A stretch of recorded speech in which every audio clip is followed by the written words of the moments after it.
اللہ تعالیٰ کے ناموں کی شرح اور توضیح عظیم الشان موضوع بیان ہو رہا ہے۔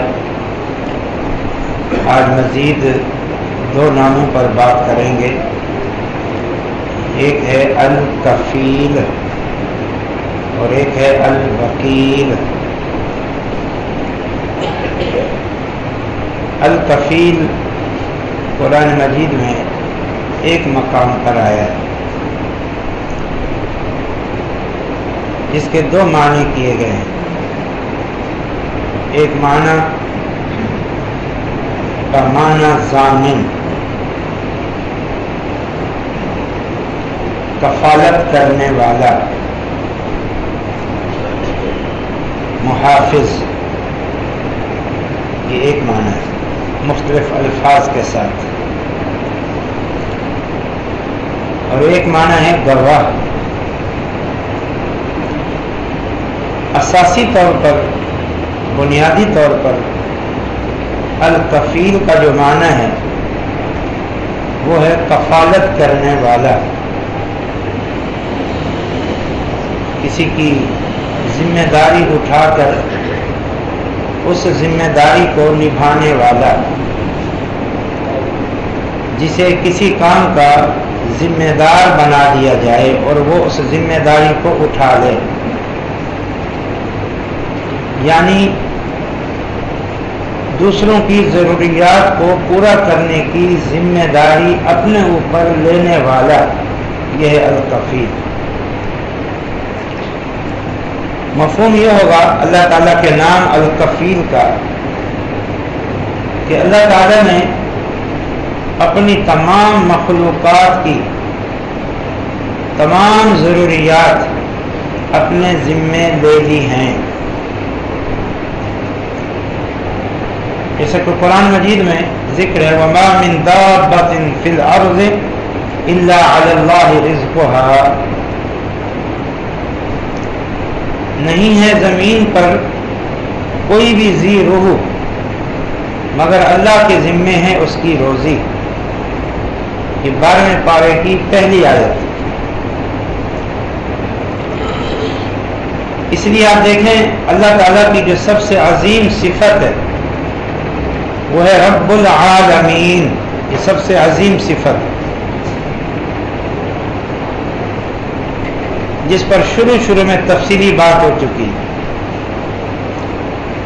اسی طرح یہ اللہ تعالیٰ کی صفت رب العالمین اور مزید یہ نام اور صفات ان کا ذکر ہو رہا ہے، مثلا الرزاق، روزی دینے والا، الوہاب، عطا کرنے والا، الفتاح، رزق کے اور ہر قسم کی ضروریات کے دروازے کھول دینے والا، المقیت، روزی دینے والا، الحفیظ، نگرانی کرنے والا، النصیر، مدد کرنے والا۔ یہ جو سارے نام ہیں اور اللہ کی صفات ہیں، یہ اللہ تعالیٰ کے اس نام کا مظہر ہے، الکفیل کا مظہر ہے۔ اللہ تعالیٰ رب العالمین ہے کیونکہ وہ الکفیل ہے، وہ رزاق ہے کیونکہ وہ الکفیل ہے، وہ وہاب ہے، خوب عطا کرنے والا کیونکہ وہ الکفیل ہے، وہ الحفیظ ہے، حفاظت کرنے والا کیونکہ وہ الکفیل ہے، وہ النصیر ہے، مدد کرنے والا کیونکہ وہ الکفیل ہے۔ الکفیل ضامن، ذمہ دار، اپنے اوپر ذمہ داری لینے والا۔ الکفیل کا ایک معنی گواہ بھی ہے جیسے ہم نے بتایا، اور ایک معنی ضامن بھی ہے جیسے ہم نے بتایا۔ الکفیل بمعنی گواہ قرآن مجید میں سورۃ النحل آیت نمبر 91 فرمایا وَلَا تَنْقُضُوا الْأَيْمَانَ بَعْدَ تَوْكِيدِهَا وَقَدْ جَعَلْتُمُ اللَّهَ عَلَيْكُمْ كَفِيلًا۔ اہل ایمان کو کہا جا رہا ہے کہ جب تمہارا کفار سے کسی قسم کا کوئی معاہدہ ہو، اس معاہدے کو تم نے پورا کرنا اور تم نے وہ قسمیں جو اس معاہدے کے لیے اٹھائی ہیں ان کو توڑنا نہیں، کیونکہ تم خود ان معاہدوں پر اللہ کی قسمیں کھا کر ان کو پکا کر چکے ہو۔ وَقَدْ جَعَلْتُمُ اللَّهَ عَلَيْكُمْ كَفِيلًا، اللہ کی قسموں پر معاہدہ کر کے تم اللہ کو گواہ بنا چکے ہو۔ اس لیے حالانکہ وہ کافر ہیں، تمہارے دشمن ہیں، تمہیں موقع مل رہا ہے معاہدہ توڑ کے ان کو نقصان پہنچانے کا، لیکن فرمایا نہیں، تم نے معاہدہ کیا، اللہ کی قسمیں کھائی ہیں اور اللہ کو گواہ بنایا ہے۔ قَدْ جَعَلْتُمُ اللَّهَ عَلَيْكُمْ كَفِيلًا، اپنے آپ پر اللہ کو گواہ بنایا ہے تم نے۔ یہ قسم کھانا گویا اللہ کو گواہ بنانا بھی ہوتا ہے، تو کفیل بمانا گواہ، اور کفیل بمانا ضامن۔ اس کے لیے ایک بڑا زبردست قصہ ہے صحیح بخاری میں۔ بہت پہلے ایک دفعہ میں نے 2 عظیم الشان قصے سنائے تھے، ان میں سے ایک قصہ یہ ہے کہ بنی اسرائیل کے ایک شخص نے دوسرے شخص سے قرض مانگا، کہ وہ سفر میں تھا، یہ شخص قرض مانگنے والا اپنے وطن سے دور، اس کو ضرورت پڑ گئی تو قرض مانگا 1000 دینار۔ اس نے کہا ائتنی بالشہداء، گواہ پیش کرو جو گواہی دے کہ آپ نے مجھ سے یہ قرض مانگا، میں نے دیا اور فلاں مدت کو آپ دیں گے۔ سبحان اللہ۔ اس نے کہا کفا باللہ شہیدا، میرا یہاں جاننے والا کوئی نہیں، میرا گواہ اللہ ہے، اللہ ہی گواہی کے لیے کافی ہے۔ سبحان اللہ۔ اس نے کہا کہ چلو ائتنی بالکفیل، کوئی کفیل لے آؤ، ضامن۔ اس نے وہی بات کی، میرا یہاں کوئی جاننے والا نہیں ہے، ہاں کفا باللہ کفیلا، اللہ ہی بطور کفیل کے ضامن کے کافی، میں اللہ کو اپنا ضامن بناتا ہوں۔ سبحان اللہ۔ اس شخص نے آگے سے کیا کہا؟ صدق، تو نے سچ کہا، اللہ سے بڑھ کر گواہ کوئی نہیں، اللہ سے بڑھ کر ضامن کوئی نہیں، اور اس سے بڑی گواہی اور اس سے بڑی ضمانت کوئی نہیں۔ چنانچہ وہ راضی ہو گئی۔ سبحان اللہ۔ اس کے بعد وہ بندہ قرض لے کے چلا گیا۔ جب وقت آیا اس نے وہ پیسے جمع کیے اور قرض لوٹانے کے لیے آیا تو جس دریا کو عبور کر کے آنا تھا اس نے، وہاں اس کو کشتی نہیں ملی۔ بہت کچھ کی، کشتی کا کوئی نام و نشان نہیں، اور کشتی کے بغیر وہ اس علاقے میں نہیں آ سکتا۔ سبحان اللہ۔ اس نے جو الفاظ کہے بڑے پیارے،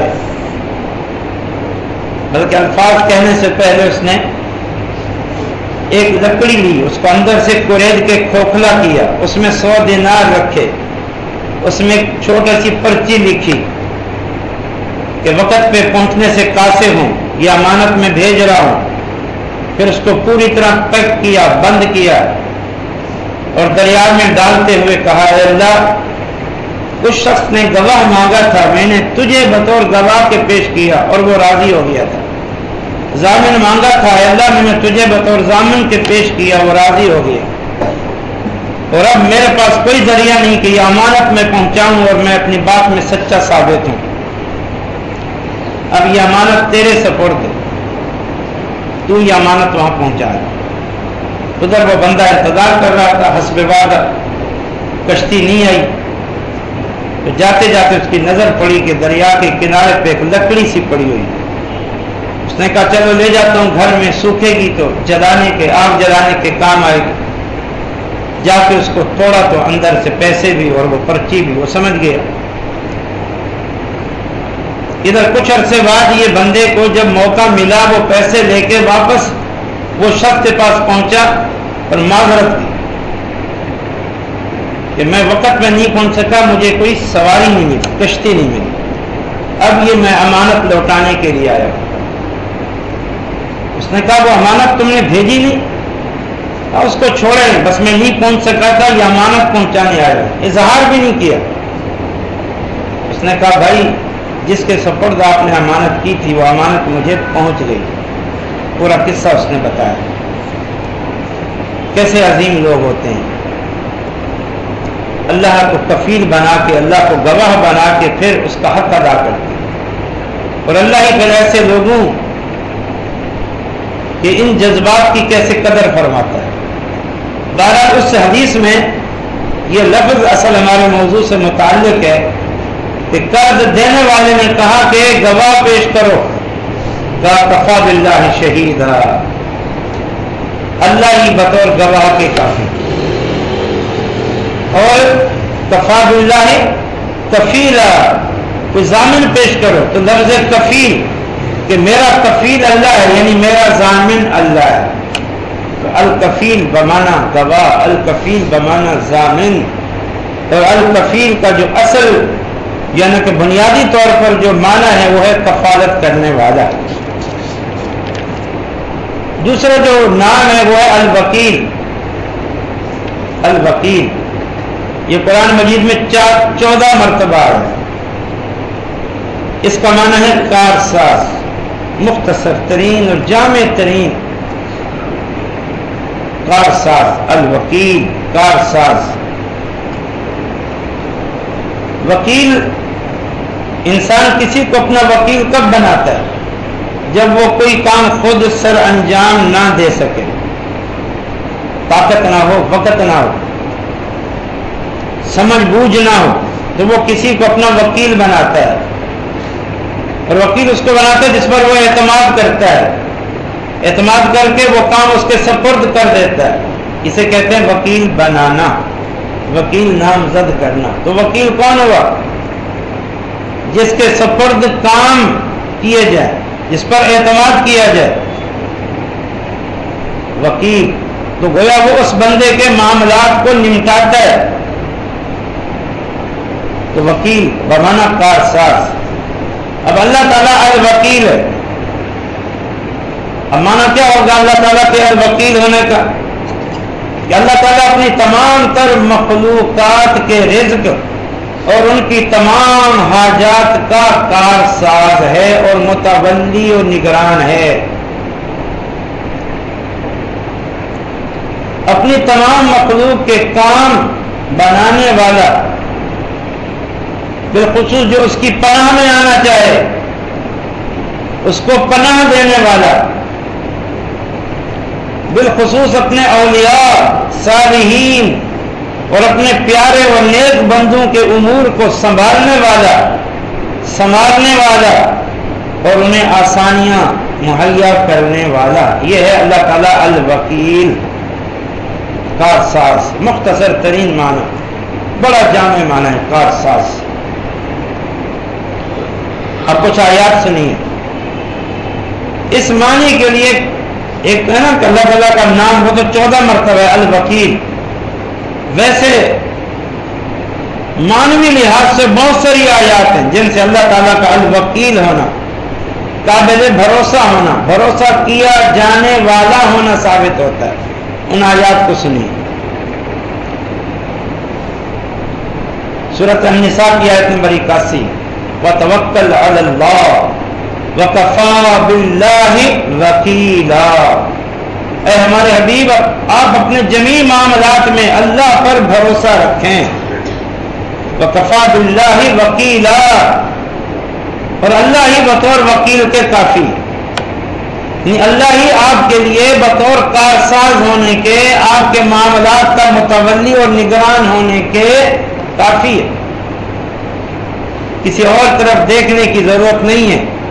اللہ کو اپنا الوکیل کارساز بنا لو اور وہ سارے معاملات کو سنبھال لے، یہ ہے وَكَفَى بِاللَّهِ وَكِيلًا۔ دوسری آیت سورۃ آل عمران کی آیت نمبر 173، یہ وہی آیت ہے جو گزشتہ جمعے میں ہم نے بیان کی تھی، جب جنگ احد کے بعد ابو سفیان نے دھمکی دی تھی اور ڈرایا تھا کہ ہم جمع ہو رہے ہیں اور دوبارہ حملہ کریں گے، تو صحابہ نے دھمکی کو سن کر کہا تھا حسبنا اللہ ونعم الوکیل۔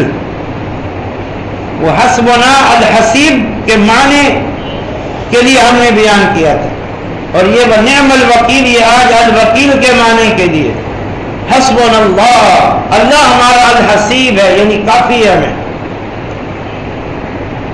اور ونعم الحسبنا اللہ ونعم الوکیل، اور وہ بہترین الوکیل ہے، کارساز ہے۔ ایسا نہیں کہ نعوذ باللہ وہ نام کا کارساز ہے، نہیں، نعم الوکیل وہ بہترین کارساز ہے۔ سورۃ انعام کی آیت 102، ذالکم اللہ ربکم لا الہ الا هو خالق کل شیء فاعبدوہ وهو علی کل شیء وکیل۔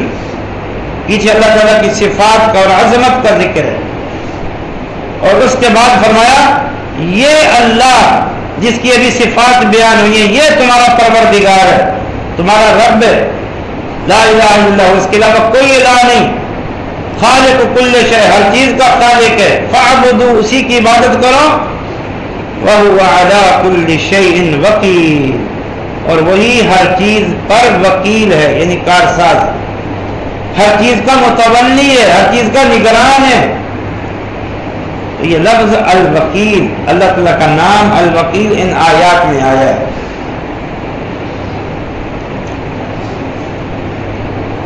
اللہ تعالیٰ کو الوکیل سمجھنا، ماننا، جاننا یہ ایمان کا تقاضا ہے۔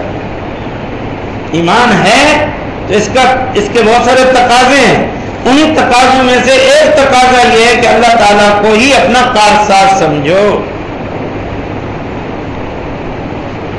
ایمان کا تقاضا ہے اللہ تعالیٰ کو الوکیل سمجھنا، اپنے جمیع معاملات کا متولی جاننا، اس کو الوکیل قرار دینا۔ سورۃ مائدہ کی آیت نمبر 23 ہے، وعلی اللہ فتوکلوا ان کنتم مؤمنین۔ اللہ تعالیٰ حکم دے رہا ہے اور اپنے اللہ پر تم بھروسہ کرو اگر ہو تم مومن۔ ان الفاظ پہ غور کرو، اور اللہ پر بھروسہ رکھو اگر ہو تم مومن، یعنی مومن ہونے کا یہ تقاضا ہے کہ بھروسہ اللہ پہ رکھو، تو ایمان کا تقاضا ہے، ایمان کا تقاضا ہے۔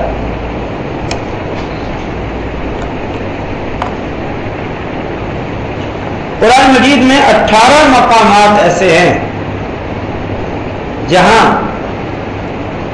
اللہ تعالیٰ نے اپنی ذات پر توکل کرنے کا حکم دیا ہے۔ مثلا توکل علی اللہ کا حکم 18 جگہ پر، کہیں نبی صلی اللہ علیہ وسلم کو مخاطب ہو کے اللہ تعالیٰ نے کہا وتوکل علی اللہ، اے ہمارے حبیب آپ اللہ پہ توکل کریں، اور ان 18 مقامات میں سے کہیں اہل ایمان کو مخاطب کر کے کہا وعلی اللہ فلیتوکل المؤمنون، مومنوں تمہیں اللہ پہ بھروسہ کرنا چاہیے، وعلی اللہ توکلوا، اللہ پہ بھروسہ کرو۔ 6 مقامات ایسے بھی آئے ہیں قرآن میں، اس میں اللہ نے اپنے پیغمبر کی دعاؤں کا ذکر کیا ہے، مشکل مقامات پر اپنے پیغمبر کے جذبات کا ذکر کیا ہے، اور ان مقامات میں کیا ہے؟ توکلت علی اللہ، نبی صلی اللہ علیہ وسلم فرماتے ہیں میں اللہ پہ بھروسہ کرتا ہوں، یعنی اللہ کو الوکیل سمجھتا ہوں اور بھروسہ کرتا ہوں۔ 4 مقامات پر اللہ تعالیٰ نے اہل ایمان کی دعائیں ذکر کی ہیں، جن میں اہل ایمان اپنا توکل علی اللہ ذکر کرتے ہیں، وعلی اللہ توکلنا، ہم اللہ پہ بھروسہ کرتے ہیں، اللہ ہمارا الوکیل ہے۔ اور 5 مقامات ایسے آئے ہیں جس میں اللہ تعالیٰ نے مؤمنین کی صفات بیان کی ہیں کہ وہ اللہ پہ بھروسہ رکھتے ہیں، وعلی اللہ وعلی ربہم یتوکلون، کہ مومن اللہ اپنے رب پر توکل کرتے ہیں، اللہ نے خبر دی ہے۔ یہ سارے مقامات قابل غور ہیں، توجہ کریں اس پر۔ ایک مقام ایسا بھی ہے جہاں اللہ تعالیٰ نے، ویسے تو اس سے ملتے جلتے کئی مقام ہیں لیکن ایک مقام سناتا ہوں، اللہ تعالیٰ نے کسی اور کو وکیل بنانے سے روکا ہے، الوکیل اپنا کارساز، اپنا متولی امور بنانے سے روکا ہے۔ سورۃ بنی اسرائیل کی آیت نمبر 2 15ویں پارے کی پہلی آیت کی پہلی سورت کی آیت نمبر 2 فرمایا وَآتَيْنَا مُوسَى الْكِتَابَ وَجَعَلْنَاهُ هُدًى لِبَنِي إِسْرَائِيلَ أَلَّا تَتَّخِذُوا مِن دُونِي وَكِيلًا۔ ہم نے موسیٰ علیہ السلام کو ان کے زمانے میں کتاب عطا کی، ہم نے اس کتاب کو بھی اور موسیٰ کو بھی بنی اسرائیل کے لیے ہدایت بنایا، اور موسیٰ علیہ السلام کو خصوصی ہدایت کی، اور اپنی اس کتاب میں یہ خصوصی ہدایت کی اللہ تتخذوا من دونی وکیلا، میرے علاوہ کسی کو اپنا الوکیل نہ بنا، میرے علاوہ کسی کو اپنا کارساز نہ سمجھنا۔ قرآن کا ایک اور مقام سنیں، بڑا عجیب مقام۔ اللہ تعالیٰ نے اپنے نبی صلی اللہ علیہ وسلم سے حفیظ ہونے اور وکیل ہونے کی نفی کی ہے۔ ہمارے نبی تمہارے حفیظ نہیں ہیں، محافظ تمہارے وکیل نہیں ہیں، کارساز۔ سورۃ انعام کی آیت نمبر 107 ہے، فرمایا وما جعلناک علیہم حفیظا وانت علیہم وکیل وما انت علیہم بوکیل۔ اے پیغمبر علیہ السلام، ہم نے آپ کو ان کا محافظ نہیں بنایا اور نہ ہی آپ کو ان کا وکیل کارساز بنایا ہے۔ اللہ کے نبی دنیا میں حفیظ بن کے نہیں آئے، الوکیل کارساز بن کے نہیں آئے۔ جب وہ نہیں آئے تو پھر اور کون ہے جو بن کر آیا ہو یا جس کو بنایا جائے؟ سورۃ ہود میں اور واضح ہے، آیت نمبر 12 فرمایا انما انت نذیر واللہ علی کل شیء وکیل۔ اے ہمارے حبیب، آپ صرف نذیر ہیں، ڈرانے والے، تنبیہ کرنے والے، سمجھانے والے، دین پہنچانے والے، بس آپ کا یہ کام ہے۔ واللہ علی کل شیء وکیل، ہر معاملے کا کارساز وہ اللہ ہے، یعنی آپ نہیں ہیں۔ لگاؤ حکم اللہ پر اپنے نبی کی گستاخی کا، لگاؤ حکم یہ قرآن نبی کی گستاخیاں کرتا ہے۔ جب ہم یہ بات کہتے ہیں تو لوگ کہتے ہیں یہ نبی کے گستاخ ہیں، یہ نبی کے گستاخ ہیں۔ والعیاذ باللہ۔ بہت پہلے کا واقعہ ایک دفعہ میں نے سنایا تھا، لاہور میں ایک بورڈ لگا جس میں توحید کی کوئی آیت تھی، جس میں اللہ تعالیٰ اپنے پیغمبر سے کہتا ہے قُلْ لَا أَمْلِكُ لِنَفْسِي نَفْعًا وَلَا ضَرًّا، اے پیغمبر اعلان کر دو میں اپنے نفس سے کبھی نفع و نقصان کا مالک نہیں ہوں۔ پوری آیت ترجمے کے ساتھ لکھ دی، وہاں احتجاج ہو گیا کہ یہ وہابیوں کی آیت ہے۔ جلوس نکالا گیا، اس بورڈ کو ہٹاؤ۔ لوگ سمجھا رہے ہیں قرآن لکھا ہوا ہے، کہ نہیں یہ ان کا نظریہ ہے، بھئی قرآن لکھا ہوا ہے۔ جھگڑے کو ختم کرنے کے لیے یہ فیصلہ ہوا کہ آیت لکھی جائے، اس کا ترجمہ نہ لکھا جائے۔ اس پر جھگڑا ختم ہوا کہ آیت لکھ دی جائے، چلو رہنے دیں، ترجمہ مٹا دیں۔ والعیاذ باللہ، یہ مسلمانوں کا حال ہے۔ ایک اور مقام سنیں، اللہ حفیظ علیہم وما انت علیہم بوکیل، اللہ ان کا محافظ ہے اور آپ ان کے وکیل نہیں ہیں۔ اب آخری بات، تنبیہ اور نصیحت کے طور پر ان دو ناموں کو سامنے رکھ کے، اللہ تعالیٰ الکفیل ہے، کفالت کرنے والا، اللہ تعالیٰ الوکیل ہے، کارساز، متولی امور،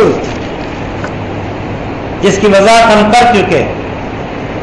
اب یہ ثابت ہو گیا کہ اللہ تعالیٰ الوکیل ہے، اللہ تعالیٰ الکفیل ہے، یہ اللہ نے خود اپنے بارے میں بتایا۔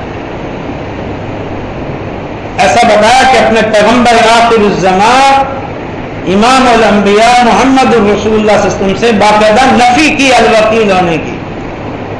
اب اللہ کا الکفیل ہونا اور الوکیل ہونا ہمارے لیے سعادت،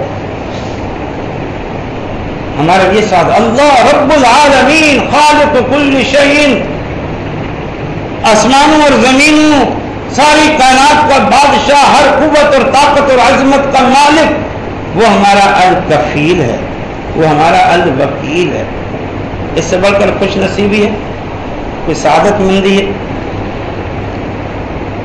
والوکیل اور الکفیل ہے، نعوذ باللہ، نام کا نہیں، پوری صلاحیت ہے اس میں الوکیل اور الکفیل ہونے کی، پوری استعداد رکھتا ہے، اور آج تک اپنے الوکیل اور الکفیل ہونے کا حق ادا کر رہا ہے، اور اس نے خود ہی اپنے آپ کو، اپنی مخلوق کا ہمارا الوکیل الکفیل بنایا ہے، خود ہی بنایا ہے، اپنے ذمے لیا ہے۔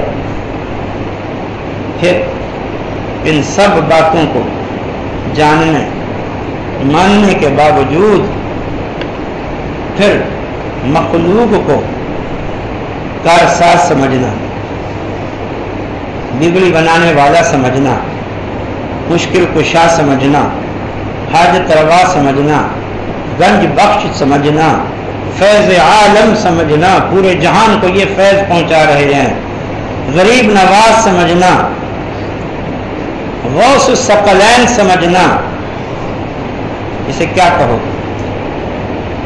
یہ نہ آیات کا انکار نہیں، یہ نالائکی نہیں، یہ گستاخی نہیں ہے، یہ صریح شرک نہیں ہے۔ اگر یہ صریح شرک نہیں ہے تو مجھے نہیں پتا کہ شرک کسے کہتے ہیں۔ پھر یا رسول اللہ مدد کا نعرہ لگانا، یا علی مدد کا نعرہ لگانا، یا غوث مدد کا نعرہ لگانا، یہ صریح شرک نہیں تو اور کیا ہے؟ پھر ان درگاہوں پہ حاضری دے کے وہاں سے امیدیں وابستہ کرنا، دیے جلانا، چراغ جلانا، چادریں چڑھانا، ان کے ناموں کی گیارہویاں کرنا، اس بنیاد پر کہ یہ سال بھر ہم پر نظر کرم فرمائیں گے، تو آپ نے تو ان کو الکفیل اور الوکیل بنا دیا۔ والعیاذ باللہ، ولا حول ولا قوت الا باللہ۔ اللہ تعالیٰ ہمیں اپنے ناموں کی سمجھ دے اور جس کے تقاضے ہیں انہیں پورا کرنے کی توفیق عطا فرمائے۔